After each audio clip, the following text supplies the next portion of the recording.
Good morning 7th class. कैसे हैं आप सब? मैं आशा करती हूँ कि आप कुशल होंगे। मैं रिया विद्या बाल भवन से संस्कृत की अध्यापिका आज आपको तृतीय पाठ पढ़ाऊँगी और तृतीय पाठ का आज बेटा हम लोग रिकैप करेंगे, ठीक है? यानी कि उसका पुनरावृत्ति करेंगे और फिर हम शब्दार्थ पढ़ेंगे, ठीक है? मैं पहले आपको इस चैप्टर पढ़ा चुकी हूँ और हमने उसका अर्थ और व्याख्या समझा था। आज भी मैं पहले इसका रिकैप करवाऊँगी और फिर हम लोग शब्दार्थ को समझेंगे। मैंने बोला था ना पिछले क्लास में कि हम जो भी कठिन वर्ड होगा उसे हम समझेंगे। तो चलिए हम स्टार्ट करते हैं, देखते हैं तृतीय पाठ। पेज नंबर 18 आप निकाल लीजिए अपने बुक का और इसका और तृतीय पाठ पेज नंबर 18 बुद्धिस्य बलम तस्य। क्या नाम है? बुद्धिस्य बलम तस्य। चलिए अब हम स्टार्ट करते हैं, देखते हैं।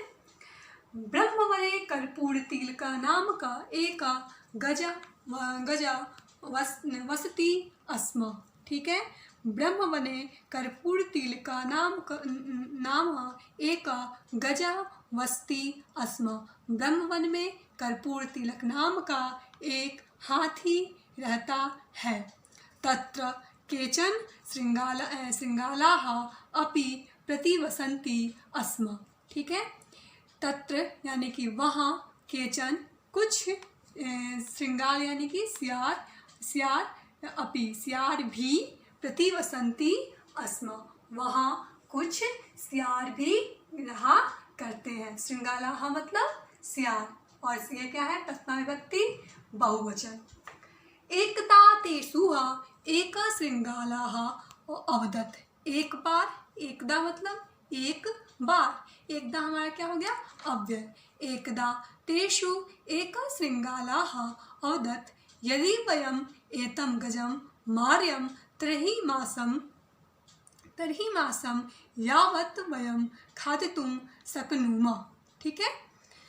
यानी कि शक्नुम याम, यानी कि जब हम उसका सियार था वो क्या बोला? यदि हम किसी एक हाथी को अगर मार देते हैं तो उसका मांस हम क्या करेंगे? पूरे महीना यानी कि पूरे एक मंथ तक हम खाते रहेंगे। क्योंकि हम सबको पता है कि हाथी बहुत ही बलशाली होता है और वो बहुत ही बलवान होता है, बहुत ही लंबा चौड़ा होता है। तो उसने क्या बोला? वो जो चतुर सियार था वो बोला कि यदि हम हाथी को मार देते हैं तो हमें शिकार पे भी नहीं जाना पड़ेगा और हम उस हाथी को क्या करेंगे? पूरे एक मास तक खाते रहेंगे। आगे देखिए। तदा तेषु एक वृद्धा श्रृंगालाः अवदत्, ठीक है? तदा तेषु एक वृद्धा श्रृंगाला अवदत्। फिर जो उसका जो सभी जो सियार थे उसमें जो एक वृद्ध सियार था यानी कि जो बूढ़ा सियार था उसने क्या कहा? अहम बुद्धि बलेन निश्चयेन तं गजं मारिष्यामि इति। अहम बुद्धि बलेन निश्चयेन तं गजा मारिष्यामि इति। हम लोग क्या करेंगे? बुद्धि से उस हाथी को मार देंगे। मतलब ऐसा तो हो ही नहीं सकता है कि सियार जो इतना छोटे से जानवर अगर जाए और उससे अगर लड़े तो वो जीत सकता है? हाथी से नहीं जीत सकता। तो उसने कहा कि हम उसे किससे मारेंगे? बुद्धि से अपने मार सकते हैं और हम लोग उसे किससे? बुद्धि से ही मारेंगे। आगे देखिए।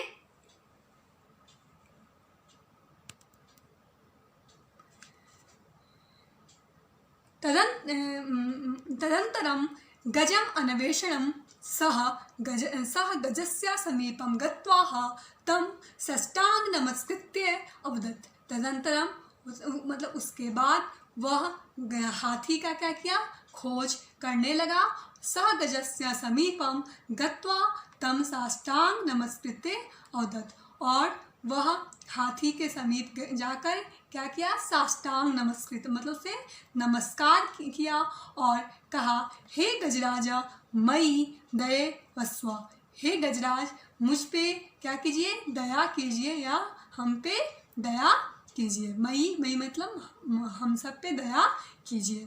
गजः श्रृंगालम पृष्ठवान को अपि त्वम। जो गजः हाथी जो था वो श्रृंगार यानी सियार से पूछा, देखते हुए उसे बोला कि को अपि तुम लोग कौन हो। हम भी जब किसी अनजान लोग को देखते थे क्या पूछते आप कौन है। तो उसी तरह वो जो हाथी था वो उस सियार से पूछा कि तुम कौन हो। अत्र किमर्थम आगतवान, तुम इस यहाँ किस लिए आए हो। तदा श्रृंगाला अवदत् वने जंतव तदा श्रृंगाला अवदत् वने जंतवा वसन्ति किंतु को अपि राजां तेषां न अस्ति। ठीक है, तदन क्या बोलता है वो कि तदा श्रृंगाला अवदत् वने जंतवा वसन्ति किंतु को अपि राजां तेषां न अस्ति। ठीक है, वन में श्रृंगार कहता है कि वन में बहुत सारे जंतु निवास करते हैं लेकिन उनका कोई भी राजा नहीं है, यानी कि कोई भी उनका हेड नहीं है। ठीक है, कोई भी विभाग को चलाने के लिए या कोई भी देश को चलाने के लिए क्या होता है, कोई ना कोई राजा होता है या कोई ना कोई उसका हेड होता है। तो उसी तरह वो बोला कि हमारे जंगल में तो बहुत सारे जीव जंतु हैं लेकिन उनका देखभाल, उनको देखने वाला उनके यहाँ पे कोई भी राजा नहीं है। ते राजान बिना जीवितुं न शक्नुवन्ति अतः ते सभा कृत्वा मां शुचितवन्तः यत्।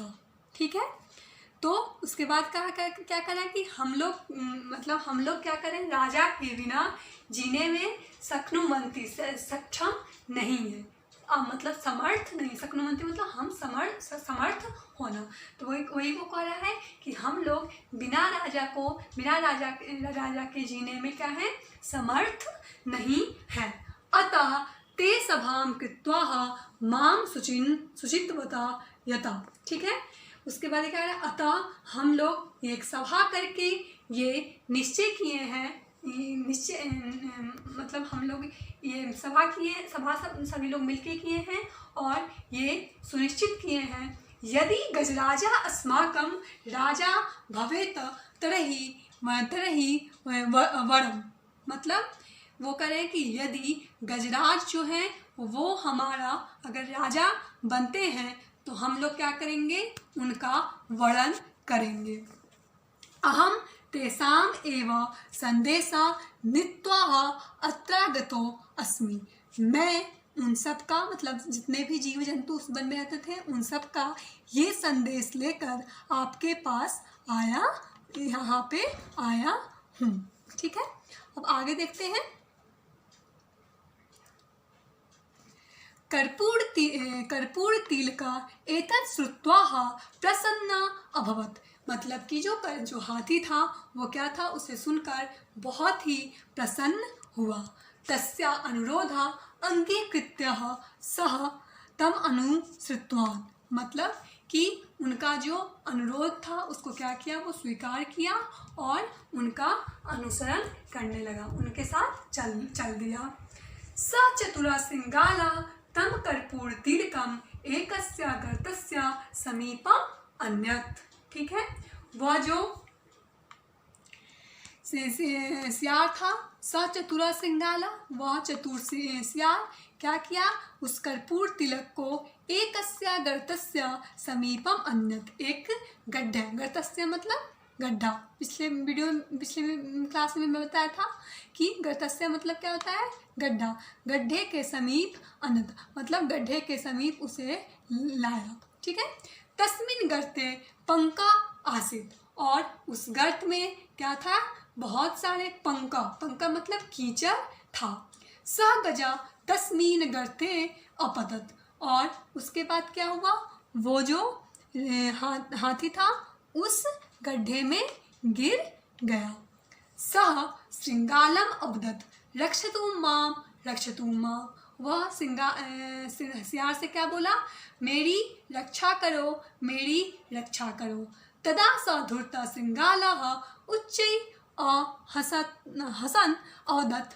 ठीक है, वो जो धूर्त, वो तो पहले ही पता था कि वो तो सियार जो था वो उसे राजा नहीं बनाने वाला था, वो तो उसे चालाकी के साथ उसे मारने के लिए ही लाया था। तो तदा स धूर्त श्रृंगालः उच्चे हसन अवदत्, मतलब कि वो सियार जो था वो क्या किया? ऊंचा मतलब जोर से हंसने लगा उस पे, हाथी पे, जब वो गड्ढे में गिर गया। आगे देखिए, मम पुंछा गृहीत्वा गर्तात् बहिः आगच्छ। उसने क्या बोला कि मेरी पूंछ को ग्रहण करो या पकड़कर तुम इस गर्तात् यानी कि गड्ढे से बाहर आ जाओ। अब आपको भी पता होगा कि उतना बड़ा हाथी एक सियार का पूंछ पकड़ के बाहर कैसे निकल सकता है, क्योंकि वो बहुत ही विशाल था। हाथी कितना विशाल होता है और वो उसका पूंछ पकड़कर बाहर नहीं आ सकता था। तो इससे बिल्कुल जाहिर होता है कि वो सियार कितना ज़्यादा धूर्त और कितना ज़्यादा दुष्ट था। आगे देखिए, तदा कर्पूरतिलका अवगच्छत् यत् सः श्रृंगालेन वंचिता इति अतः उच्यते बुद्धिस्य बलं तस्य। उसके बाद क्या हुआ?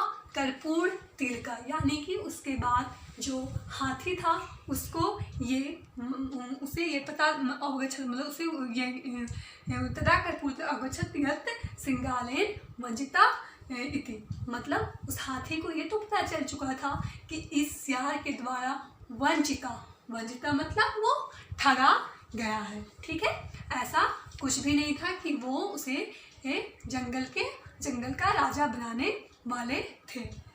अतः उच्यते, उसके बाद उसने क्या क्या कहा?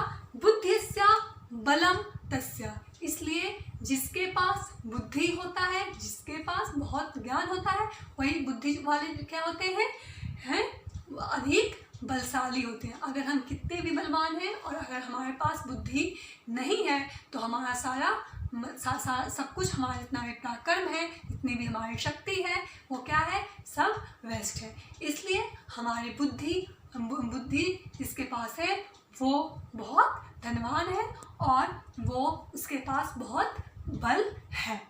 ठीक है, तो हमारा जो ये स्टोरी था यही था कि बुद्धिस्य बलम तस्य। इस स्टोरी का शीर्षक ही यही है, बुद्धिस्य बलम तस्य। जो जिसके पास बुद्धि है वो क्या है? बलवान है। ठीक है, मैं आशा करती हूँ कि आपको आज और अच्छे से स्टोरी समझ में आया होगा बच्चों। अब हम इसका शब्दार्थ यानी कि जो कठिन शब्द है वो देखते हैं। मैंने पिछली क्लास में भी बोला था कि जो कठिन शब्द होगा वो हम लोग क्या करेंगे? आगे पढ़ेंगे। चलिए हम देखते हैं शब्दार्थ।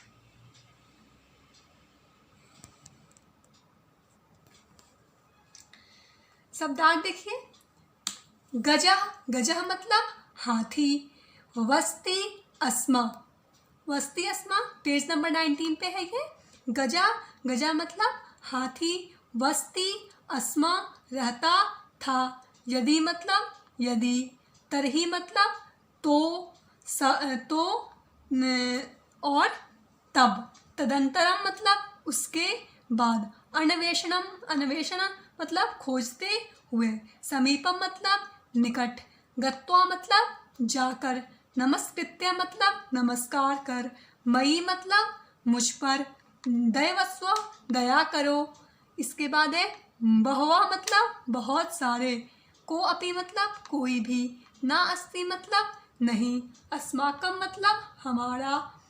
उसके बाद है वड़म मतलब श्रेष्ठ। नीत्वा लेकर। श्रुत्वा सुनकर। अंगीकृत्या स्वीकार कर कर। गर्ता गड्ढा। पंका कीचड़। बही बाहर। पुच्छम पूंछ को। गृहीत्वा पकड़कर। अवगच्छत् अवगच्छत समझ गया, वंचिता ठगा गया, अतः इसलिए उच्चते कहा जाता है।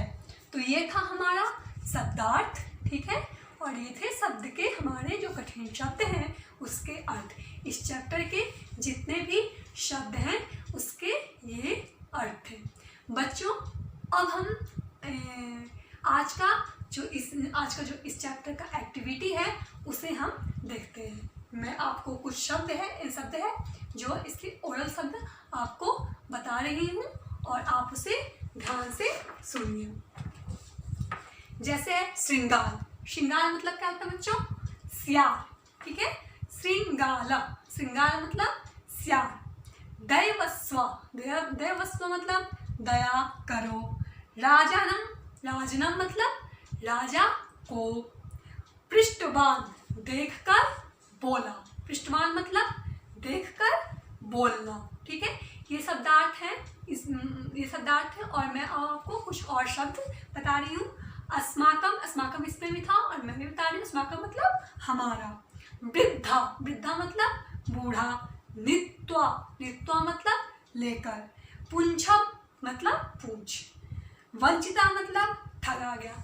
धूर्ता मतलब धूर्त, जो धूर्त होते हैं, जो चालाक होते हैं वो। बलम मतलब शक्ति, ताकत, उसे हम क्या कहते हैं? बलम। तो ये थे हमारे आज की एक्टिविटी जो मैंने आपसे कुछ शब्द डिस्कस किया।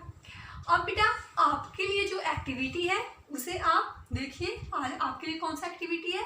आपके लिए जो एक्टिविटी है वो है जो हमारे ये चैप्टर है, चैप्टर नंबर 3, ठीक है।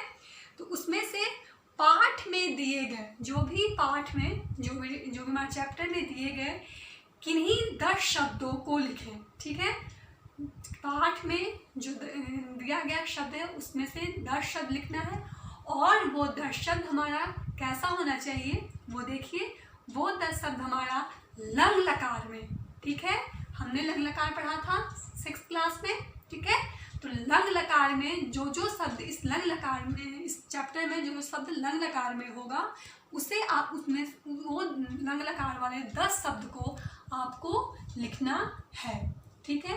लंग लकार का अर्थ क्या होता है? भूतकाल। भूतकाल में जो शब्द इस चैप्टर में दिया होगा 10 शब्द, ठीक है, वो आप लिखेंगे एक चार्ट पेपर पे और उसे स्कूल के ऐप पर फोटो लेकर या PDF बनाकर आप सेंड करेंगे, ठीक है। तो आपके लिए कौन सी एक्टिविटी हुई? पाठ में दिए गए वो 10 शब्द लिखना है जो कि लंग लकार में हो, यानी कि भूतकाल में, ठीक है। चैप्टर नंबर 3 से 10 शब्द लेकर लंग लकार में जो होगा वो 10 शब्द लिखिएगा और उसका फोटो लेकर या PDF बनाकर आप अपने स्कूल ऐप पर डालिएगा, ठीक है। अब आज का होमवर्क आप नोट डाउन कीजिए। आज का जो होमवर्क है वो है बुद्धि एवं बल में, ठीक है। बुद्धि और बल में अंतर बताइएगा अपना। संस्कृत में आपको बुद्धि और बल में क्या अंतर है इसको बताना है और बताते हुए उत्तर पुस्तिका यानी कि अपने नोटबुक में आपको लिखना है, ठीक है। इस चैप्टर को आप पढ़िएगा, ठीक है। ज़्यादा डिफिकल्ट नहीं है ये, आप इसको पढ़िएगा और बुद्धि और बल में क्या अंतर है, डिफरेंस आपको बताना है और वो कहाँ लिखना है? अपने नोटबुक में। और उसका भी आपको फ़ोटो लेकर या PDF बनाकर अपने स्कूल के ऐप पर डालना है। और बेटा कोई भी अगर आप लोगों को डाउट हो तो वो भी आप अपने स्कूल के ऐप पर पूछ सकते हैं और आपको उसका आंसर ज़रूर दिया जाएगा, ठीक है। कोई भी डाउट हो, कोई भी शब्द में, कोई भी चैप्टर में कुछ भी डाउट हो तो आप ज़रूर पूछिए। और कहाँ पूछिएगा? स्कूल ऐप पर अपना डाउट, अपना जो भी ये है डालिए और उसका आंसर आपको ज़रूर दिया जाएगा, ठीक है। मैं आशा करती हूँ कि आपको अब पूरा चैप्टर बहुत ही अच्छे से समझ में आया होगा, ठीक है। जो भी शब्दार्थ है, वो जो भी कठिन शब्द है वो भी आपको बहुत अच्छे से समझ में आया होगा, ठीक है। जो मैंने आपको एक्टिविटी करवाया वो भी आपको अच्छा लगा होगा, और जो मैंने आपको होमवर्क दिया वो आप करेंगे। और एक और बात, जो मैंने आपको पहले वाले क्लास में होमवर्क दिया था वो होमवर्क आप करके उसे भी आप सब स्कूल ऐप पे ज़रूर डाल दीजिए। ठीक है, thank you class, have a nice day.